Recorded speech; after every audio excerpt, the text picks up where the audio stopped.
So today we are looking at a camera from Panasonic which they introduced at NEB. Well, they introduced it as a ghost.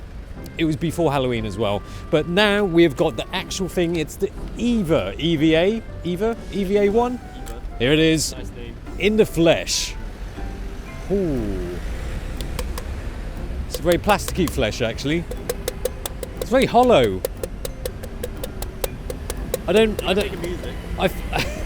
I think, I mean, what is actually inside of it?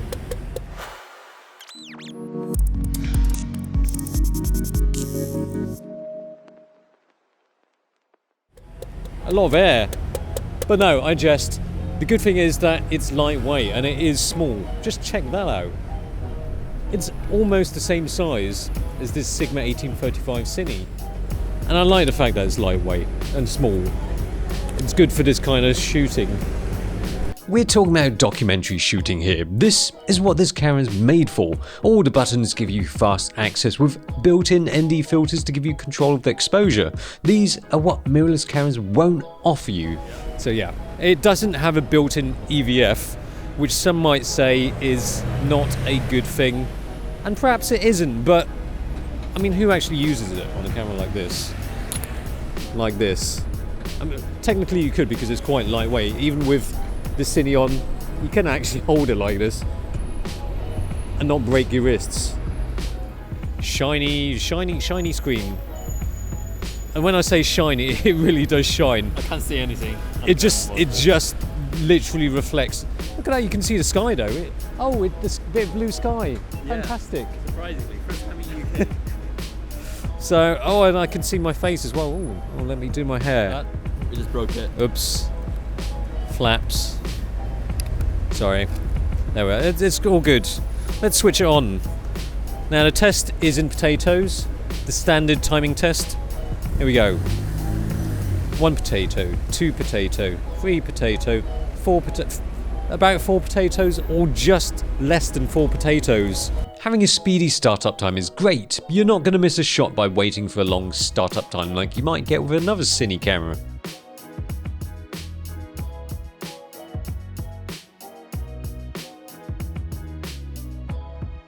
There are a number of rigs you can get. You can get Vocus, Zaguto, Arri, which is handy. I've got the Vocus. It's quite handy with the grip. This is the Panasonic grip. It's quite easy to remove from here. It's like a bayonet mount there. Ports, SDI, important. Yeah. Important but boring. So let's move on to the interesting stuff. Oh, that's interesting. Yeah. SD cards. SD cards, not CFast. SD cards are relatively cheap, but if you want to record 400 Mbps intra-frame files on the EVA 1, you'll need to get some V90 SD cards, and these aren't what you call cheap. Oh yeah, by the way, the 400 Mbps intra-frame is still not available yet, probably in the next firmware update. And this screen is a touchscreen. Not the most responsive of screens. It takes a good, hard, firm press. Sounds like I'm talking dirty, but I'm not. So trust me, I'm talking about a screen.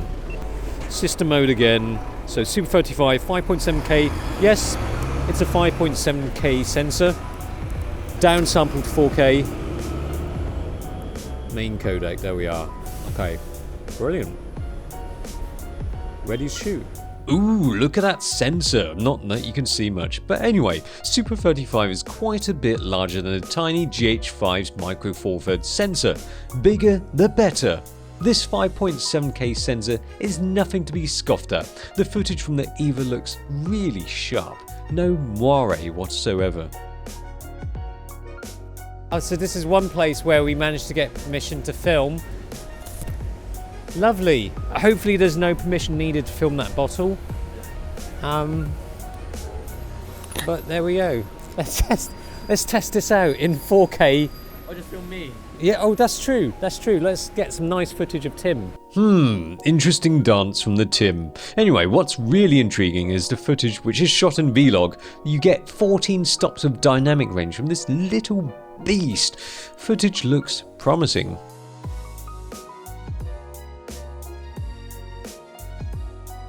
So there's some lovely footage of Tim dancing or whatever you call that. That's 420. But it doesn't shoot RAW internally. This is one thing. This will be a kind of competitor to the Canon C200, Sony FS5, FS7. C200, it does do 4K. It does RAW, in fact. It does 4K 50p. This doesn't, sadly. Shame. Big shame. It does go up to 240 FPS, but that is in crop mode. Let me show you. I find that the GH5 menu system interface is really good. This is a little bit fiddlier. It's a little bit though. Quite a bit then. Yeah, that's the thing. When you're using the touchscreen, you can't actually see that bit. System mode sensor. There we are. 4/3 crop. Please wait. So now it's a Micro Four Thirds. Yes. Basically same as GH5. Yes. You're basically turning your camera into a GH5. Yes, that's right. Okay, now let's have some very, very nice shots of Tim. The slow motion looks surprisingly good. Crop is good in this case because there is no pixel skipping. I can't see any aliasing or moire from the footage, but the noise levels does raise when shooting in super slow-mo. You could just have that to some like high tempo beat dance music. Like, yeah. Okay, But so still, looks good though. yeah, it looks pretty good. I like that. So, EIS, electronic image stabilization.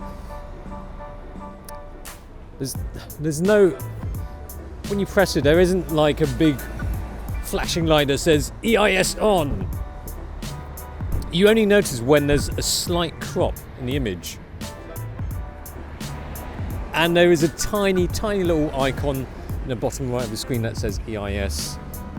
Crop, non-crop, crop. The EIS at first seems a bit silly, but look, the sensor is 5.7K, so you still get 4K resolution when EIS is on. It is really helpful when panning, but just don't expect this to be the same as GH5's IS. Another huge selling point for the EVA one is the dual ISO. Technically, the camera has two base ISOs, 800 and 2500. The noise level between them should be pretty close, but in reality, 2500 still has quite a bit more noise in the shadows, especially when shooting slow motion. No, I mean, it's a bit unfortunate, this monitor. I mean, I've got a shade on as well, even though I've broken it, but like this, I can't see anything. Yes, it doesn't shoot RAW internally, unlike the C200, but you can with a future firmware update. No, not internally, with an external recorder. Sorry, teasing you there. Yeah, it looks good. I think that's a good fix. I think Panasonic colours are great. People always talk about Canon colours, including myself. But Panasonic should get as much